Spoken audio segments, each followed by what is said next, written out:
You're unmuted. Mhm.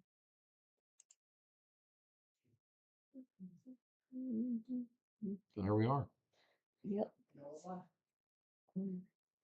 I need to be on that side.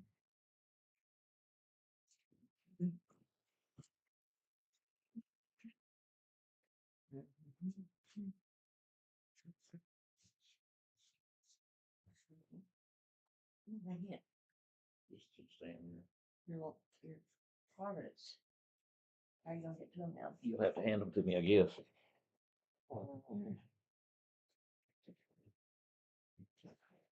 Okay. Okay, sorry we had a little fafu right there. Technical So, difficulties. yes, we did. So, Captain Orville, is that what you want to call you? That'd be good enough, yes. Well, I ask God to please help us with this interview. This is a aviation video. It's about an aviator, and I want him to tell his story a little bit more. We had a part one. This is part two. So, what was the most challenging thing or aspect of flying an F-4 Phantom? What challenged you the most with that particular plane? Actually fighting, dog fighting, air combat maneuvering. Mm-hmm. The airplane was very basic, dynamic. Basically, anybody that was a pilot can fly one. Very stable, lots of power. But when you're trying to fight another F4 or another airplane, or especially a MiG that's highly maneuverable, it is a totally different story. You're having to fight really hard, use your dynamics of the airplane, and take full advantage of the power of the F4 that it had back then. Wow. Okay. Well, how did the pilot and weapons systems officer coordinate your daring missions? Well, How did he do that? good old Rio, radar intercept officer. He'd be back there. Of course, we had our ICS communications and everything, and he was the one that ran the radar. And of course, this is 50s technology then, where you had to manually adjust the radar and sweep up and down type thing and maneuver and everything. And then actually, when you highlighted the little bogey, you had to manually put a little locking device thing on it and lock the target. Then the computer on the radar would come up and start giving you information where the bogey was. Wow. Wow. And he was another set of eyes, of course, and he could help you if you were, of course, when you're dogfighting, you're looking out all the time, following the guy. And of course, if you're down there down low, you got your nose buried, which people have flown themselves into the ground dogfighting. Needless to say, you had another set of eyes to kind of come in and look, said, okay, you got this altitude, watch out for the water, you need to pull, that sort of things, like to save your life. Mm-hmm. Well, let me ask you this. What was your most memorable? Y'all are ready. Hey, we'll catch you guys next time. I'll be listening. I'll come and shut it off when you say that. You got it. This isn't Water's World, but you are an amazing, embrace amazing, and you're going to always hear something amazing on this channel, whether it's amazing about our amazing God or his amazing people. And this is one of his amazing people. He has had a story about Top Gun too. Why don't you tell us about that a little bit, okay? Oh, there's several of those. Well, I know you have those. Heard a few, but I'd like to hear one particular one today. Of course, that first Top Gun movie, the one that came out in 1986, well, just 6 months later, I finally got my shot to be out there fighting those same MiG 28s. And of course, they're not MiG 28s, they're F5s. And they're hard to see. And when they start getting nose on, they just vanish. And when you're out over the water or the desert type thing, side profile, you can see them. But boy, when they get turned nose on to you, they are impossible to see. And it's really hard to fight these things. And it was really good training because you can just imagine my good old F4 on a stick here.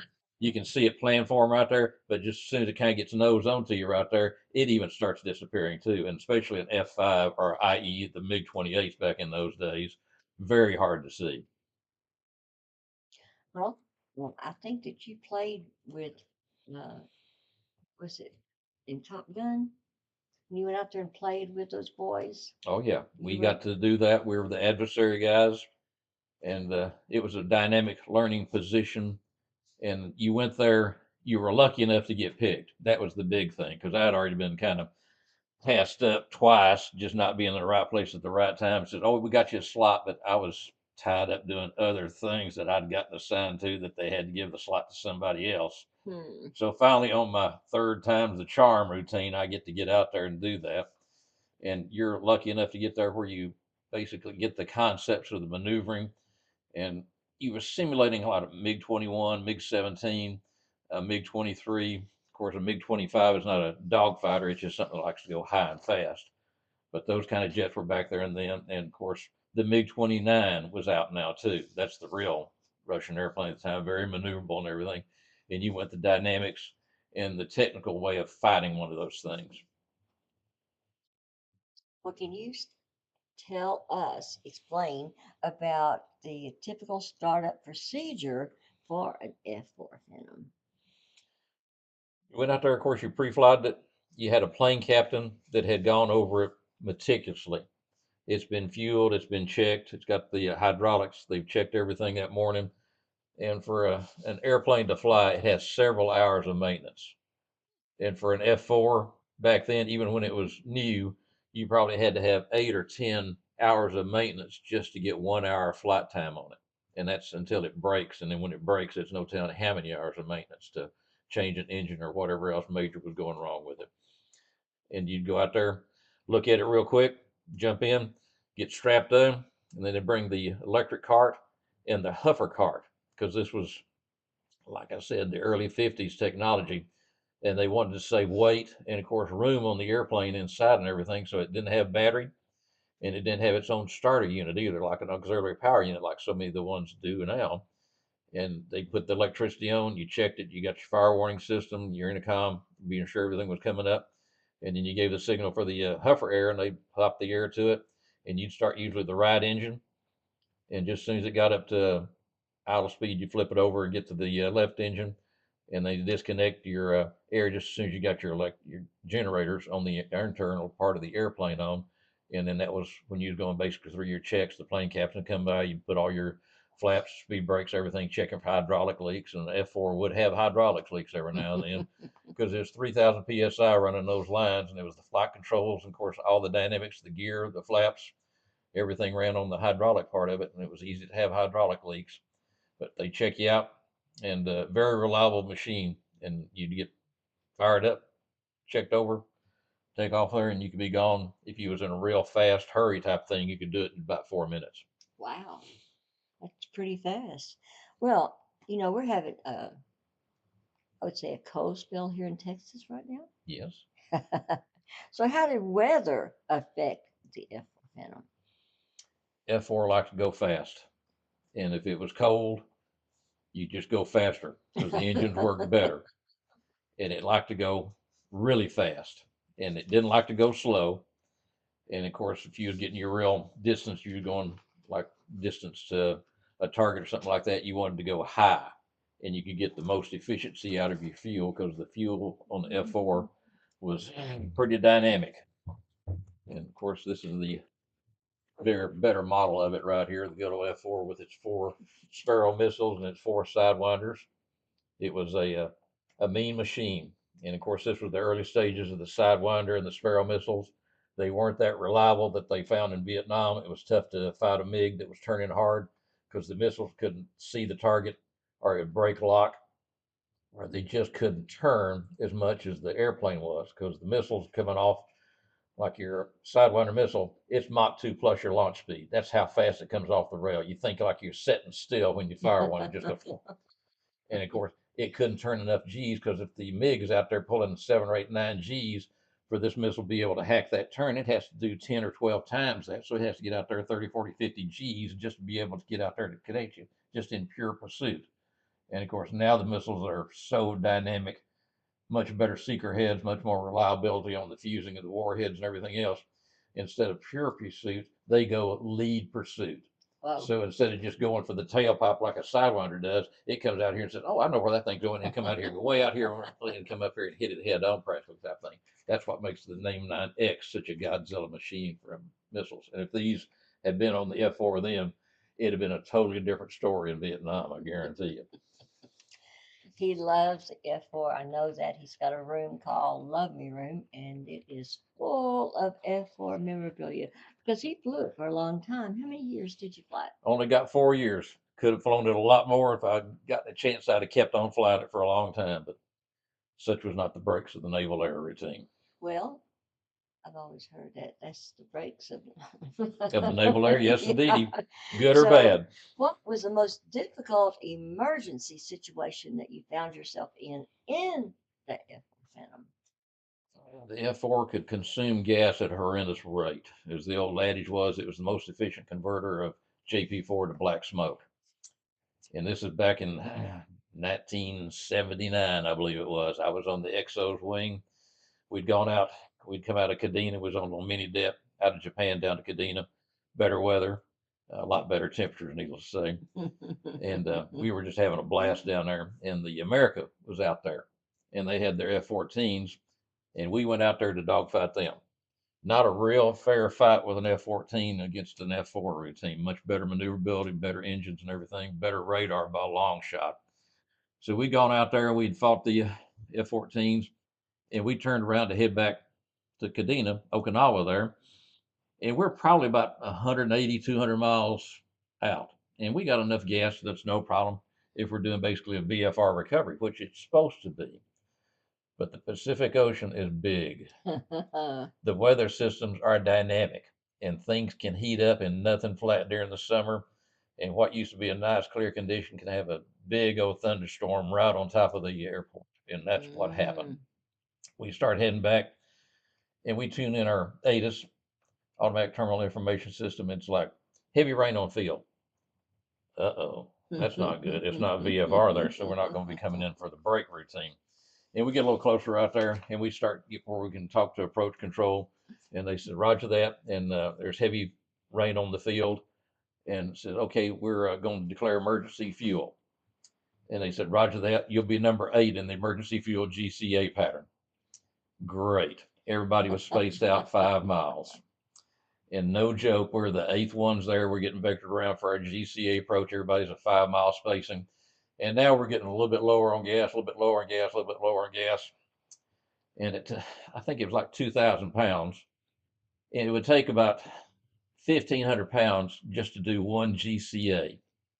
You could easily burn 400 or 500 pounds, just one touch and go. Touchdown, power, back around, come back around, do it again. That was 400 or 500 pounds. And a GCA, and that was if you was staying clean, kind of like the last moment where you went gearing your flaps down and got on approach speed and came in with about 1,500 pounds. As we're getting turned in, and we're headed south to be turned around and come back to land to the north, it's like 10 miles, 20 miles. We're a good little ways from the field. They finally get turned in on the base leg. My low fuel light is on, which is not a good thing to see. And I'd only seen it once or twice prior to that, but I was like real close to the field, or actually just about landing when they came on. And we're getting lower and lower, and I'm on the XO's wing. And now we start getting into the clouds. And it's rough. It's thick clouds. It's rainy clouds. We finally get turned in on final, and no joke, we're about 20 miles out. And there's the other airplanes in front of us that you can tell they're talking to, taking over to the tower and everything. And they give us the actual GCA controller frequency. And we're all dirtied up. And now I'm down like to 1,200 pounds. And we're supposed to be on the deck at 2,000 pounds. Does that tell you something? Not our fault. I'm totally innocent on this. It's just the circumstances on this thing. He's always innocent. Innocent. And I'm just hanging on the XO's wing, and it had 2 parallel runways there. And there was a slight hill, kind of like in the middle of the runway. And it was like a 10 or 11,000 foot runway. Nice, hard concrete, but it was raining really hard. I mean, raining real hard. The visibility's there. I'm just hanging on for dear life on the wing. We're dirtied up. We're on the GCA controller. We're starting to get a little bit closer, and the actual ceiling was probably about 300 or 400 foot. And we're kind of getting lower and lower. And now we're kind of like seeing a little bit of the water. Oh, here's a little bit of the island type thing. And you can see enough forward, maybe 2 miles, 3 miles visit at the absolute most once you got underneath that. And the XO looks over me. He's patting the dash like this, says, where to land.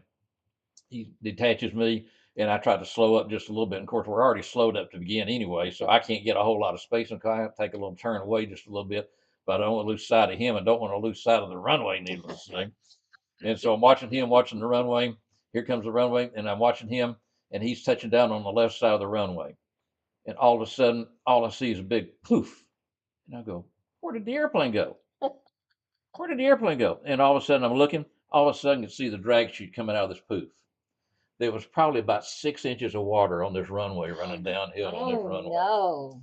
And so he's got the left side, I've got my right side, Mhm. and I come in, I land, and it was one of the smoothest landings you could ever do. Because I mean, just as soon as you touch down, you could barely feel the struts compressing because you was slowing up so quick in that water. It was just amazing. And of course, I deploy my drag chute. We just basically roll out to the end, clear to the runway, and we get to the line. They park us real quick. They put the chocks in there, and the plane captain runs underneath the wing because it is raining so hard right now. He doesn't want to get any wetter than what he is. And we're sitting there with the canopies down, and we're going, it's getting too hot in here. We can't stand it. So we open up the canopies real quick, and we're getting wet as all get out. Close the canopies to keep the cockpit from getting wet. And we jump underneath the wing there for several minutes for this deluge that was hitting. And it's a massive thunderstorm, probably one of those 40 or 50,000 foot top thunderstorms that would just right on top of the field. And what location were you at? Where is this? Kadena Air Force Base in Okinawa. Okay, because when they have typhoons over there in that area, they really have problems at even the commercial places to land, Oh, yeah. not just for the military. They just basically have shut down because the winds are so strong on so much of that stuff. And that's where the SR-71 det was also. They had 4 big hangars specifically designed for the SR-71s, and they usually had an attachment of 3 of them there. And they were always so neat to see blowing out of there, especially late in the afternoon or right at dusk type thing. And those mock diamonds would be in that afterburners they're taking off. And then these 2 engines would just kind of form into one big star, and they're still climbing at full burner to go find their first tanker. Wow. And one of the SR-71s had come back on a mission. Of course, basically anytime they flew, they were a JCS, Joint Chiefs of Staff mission to go look at somebody, reconnaissance course. And they would have at least 3 tankers airborne for this thing to support this. And they always had an emergency tanker on top of the field, just in Wow. case it was low on gas. They're coming back, so we'll come over here, we'll give you gas real quick so you can make it. And he taught it and says real bad storm was on top of the field. This SR-71 was low on gas. And they said, we'll just tank you right here. And they bingoed him nonstop all the way to Beale Air Force Base, his home in Wow. California. Oh, That's the longest ever divert, supposedly, at that time. how did they have enough fuel to make it? That's what the SR-71 could do when he got filled up and he Wow. was at altitude and everything and going Mach 3.2 at 80 something thousand feet. They're flat hauling chili, plus they got a little bit of the tailwind from the jet stream there helping you. That's miraculous. That's just plain miraculous for them to be able to do that. But I know you had some really good times with the F4 Phantom, and they've increased and improved and all these things. And now you don't even see a F4 Phantom except, like you said on the first interview, over in some of the third world countries, right? Iran still flies them. Most of the other countries have just about retired them, but Iran still got them and they fly them. And it's a marvelous machine still flying because that tells you how rugged it was to still be flying 60 some odd years old at least. Some of them probably a bit older than that. That is awesome. And you got to do it for 4 years doing that. Got my little over 1,000 hours, my 1,000-hour F4 Phantom patch. That's pretty good. And what do you think about all these air crashes happening now when they're letting pilots fly 250 hours? 250 hours, putting them behind these commercial airlines. What do you think? Learning to fly is not cheap. It takes a lot of determination. You have to work real hard to get there to that point. And the really low flying people are over in the other third world countries type thing, but kind of like the banana republics where it's hard to get flying. And but here in the States, much more regulated. People have a lot more time than that. But the experience level has gone way down from what it was when I was starting to fly, Oh, I yeah. guarantee you, because we actually had to fly the airplane. I know, hard to believe, fly the airplane. Now it's like take off, you kick the autopilot on, get everything working in your LNAV into wherever point you're just sitting there monitoring the lights. That's all you're ever doing. So, Well, that's not really flying. no, it's not. That's Boring. I don't think you'd have been one. Boring. I hated that. Yeah, I don't think you would have fit in with that. You like to do hands-on and the maneuverabilities, and you like to do all that stuff, and you love to do all the acrobatics up in the air. I don't know if you're like that Tom Cruise when he was on that movie where he would go off and do things he wasn't supposed to. Did you ever do things like that? Very rarely, because of course we know that Top Gun is not exactly fully factual on We know it's it. Hollywood. It's Hollywood. A lot of Hollywood there's right, because needless to say, if Tom Cruise was doing that, he had probably been pushing a desk for several years, not getting to fly. I guarantee you, they'd have grounded him nothing flat. Because you got to follow procedures and follow rules. Because I was always taught go fly by the instruments, not how you think you feel or whatever, because you can get vertigo and get turned upside down real quick. Had it a bunch of times. And I was always taught when I was learning to fly, look at the instruments, fly by the instruments. Am I correct? Absolutely. So you can see Top Gun movie. Hollywood is fun, it's exciting. He loves to watch it because of the F4 Phantom. But this has been a really good time talking with you. I've enjoyed it. And I hope that people have learned some things like Mach speed. You know, people talk about I can do so and so Mach speed. Explain to them what Mach speed is. To keep it fairly simple, it's the speed of sound. And at sea level, basically 760 miles an hour, which your normal standard conditions right there, is 1 Mach. And if you get starting to get higher, and here's where it kind of gets complicated. Of course, the air density starts going down, and your indicated airspeed, in other words, dynamic pressure on the airplane starts decreasing, but your true airspeed starts increasing. And the time that I got to go real high that one time, where I was right at 49,000 feet in the F4 on a test flight, which we did do very often, but it was a completely clean F4. We always had center lines, the turrs, the pylons, all sorts of drag on the airplane, but they clean all that off, especially for the test flight, which I get to do. And I'd gotten mine to 1.8 Mach.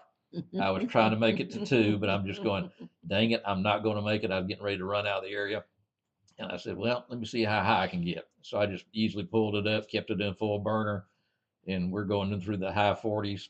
And it's like 49,500. I was trying to make it to 50,000. And I'm just looking over and says, I got to do something to get turned back around. So I'm having to just basically push the nose down, roll it inverted type thing, and start pulling back. And at that point, when I was right at 49.5, I was 220 knots indicated. 220 knots indicated, but my Mach was 1.2 Mach. Wow. Well, I was just fixing to ask you, what was it like breaking Mach 2 in the Phantom? So I can't ask you that question because Yes, you can. I can ask you, but you didn't make it. Well, I did make the Mach, but I didn't make it to Mach 2, of course. That's what I was talking about. And the thing is, the movies, all the things like that, they show people just vibrating around type thing, trying to get to Mach 1 type thing.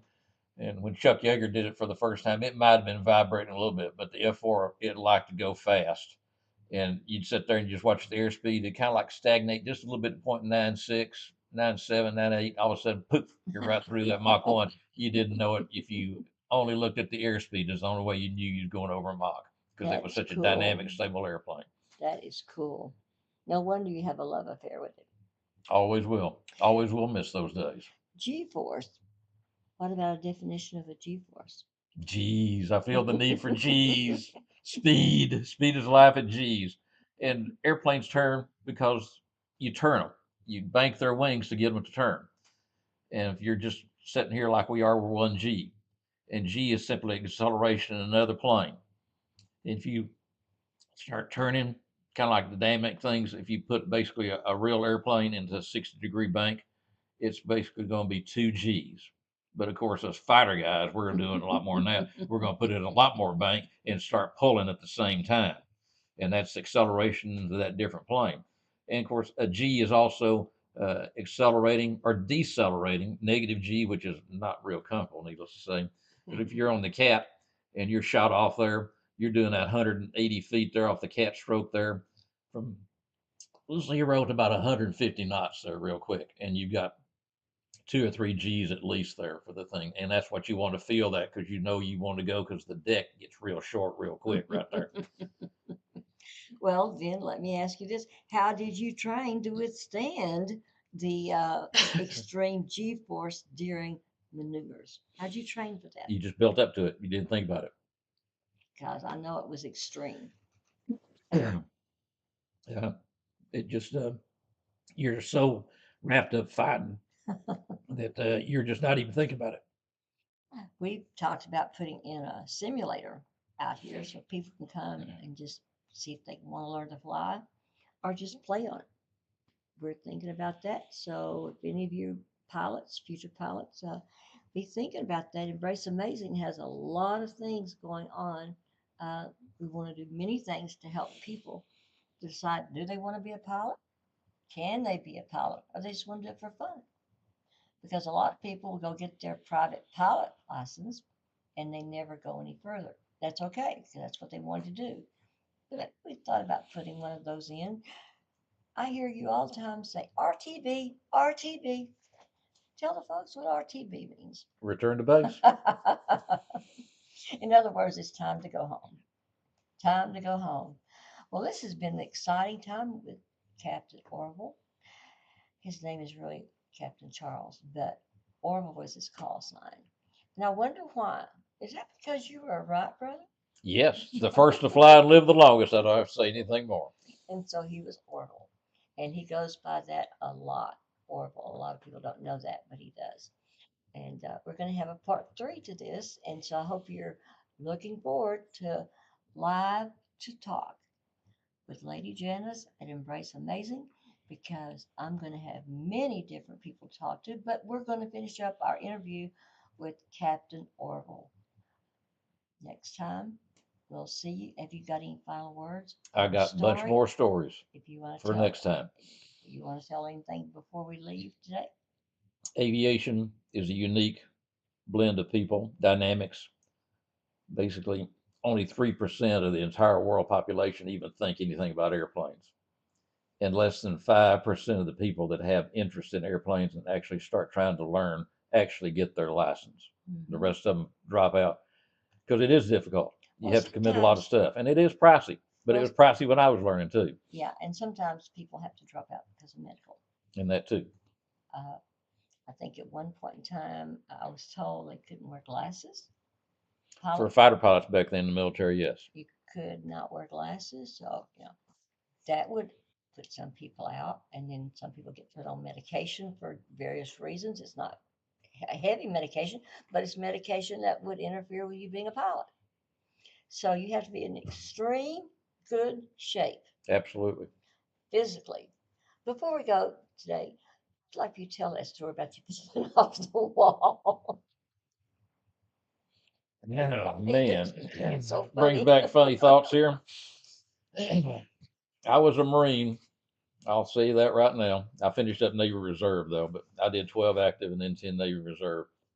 In good old OCS, Officer Candidate School at Quantico, Virginia. And they just ran you into the ground. You was out there tromping around, playing grunt, digging little foxholes, playing grunt, shooting at bad guys with your blanks. And they ran you through this obstacle course. And it was muddy, filthy, dirty. You had to use high ropes to climb and everything. And us W's, us rights, you know where I am alphabetically. I'm the tail end of the pack right there. He's also called Tail End Charlie. Yeah, Trail End Charlie. The group CO named me that, Checkerboard Charlie and Tail End Charlie. And the entire course you had ran through, and they came up to this 20-foot wall, was the last obstacle. And it had ropes with knots and everything. But by that time, you're tired. The wall is filthy, muddy, wet. You're completely mad because you've been in the water, you've been in the mud, you've been crawling around. And I'm starting to climb up this wall, and I'm pulling myself up slowly but surely. And the sergeant instructor's on top of this, and get up right there, he's just screaming at me. And said, dang it, I'm going to get up this thing. And some people couldn't get up it because they were just so exhausted, and they just kind of drop off a little bit type thing, and they'd say, get on around there, and they just let them walk around. Well, I wasn't going to do that. The hard-headed person that I am, I was still going to make it up there. And I'm walking up the wall, pulling up the knots type thing, and you get to the very top of it, and now you have to start bringing your knees in to get closer to the top of the wall where you can actually reach over and grab the wall. And somewhere in this point right here, as I'm reaching, I'm going, okay, I'm reaching with this hand type thing. And it's like, all of a sudden, it's like, this hand doesn't have a rope. And This hand doesn't have a rope. And as I'm laid out straight back on my back and watching the wall go like this right here, and I said, this is really going to hurt. And I hit flat on my back. My little helmet came off, and I'm immediately, air's knocked out of me. I kind of roll over on all fours, just kind of hacking and coughing type thing. And I don't know how fast that sergeant instructor got down that rope, but he was right there, said, "Get," hollering at me type thing. And then he's realizing I'm gagging for air, just trying to catch my breath. And they going, okay, I slowly get up type thing, get where I can wheeze a little bit better now. And they say, get your stuff and go to sick bay. And I went to sick bay, and they didn't even give me an aspirin for this.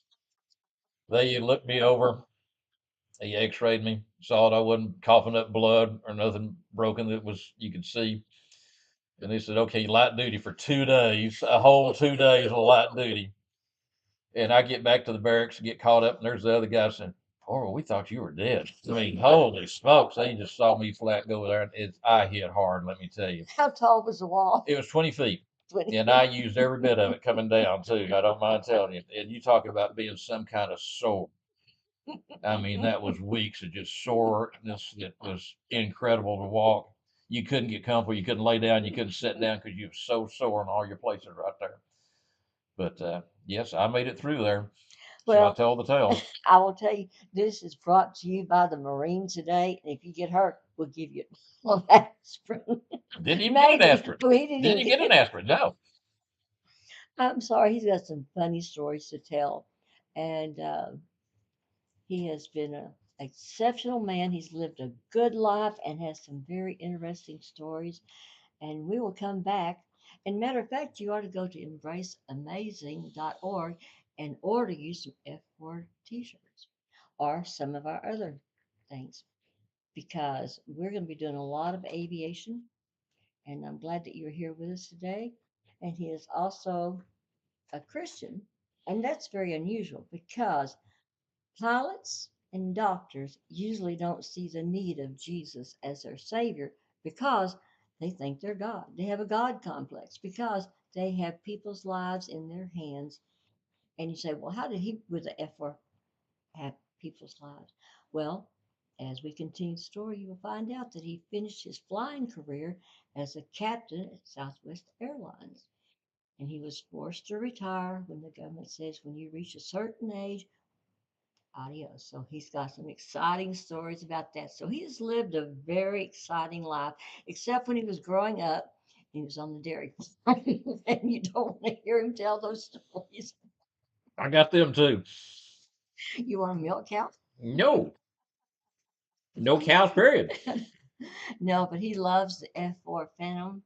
And if you put in the comments F4 Phantom, we will give you a shout out because we shout out to all the amazing people and to our amazing God. And Captain Orville, we appreciate so much you giving us your time today. And we will be back on next week. Time to talk. This is Lady Janice wishing every one of you a very blessed day. And by the way, thank you for your service. Nice of you to say, but don't thank me. Thank the one that didn't come back. That is true. There are so many, and the ones that came back that our government, I hate to say, up to this point has mistreated our veterans so badly. And I love that Tunnels to Towers that have helped people that come back that was wounded. So my heart goes out to all those. We're a military family, and we especially appreciate this man here. And again, y'all have a very good night and be blessed. I salute you all. Good night.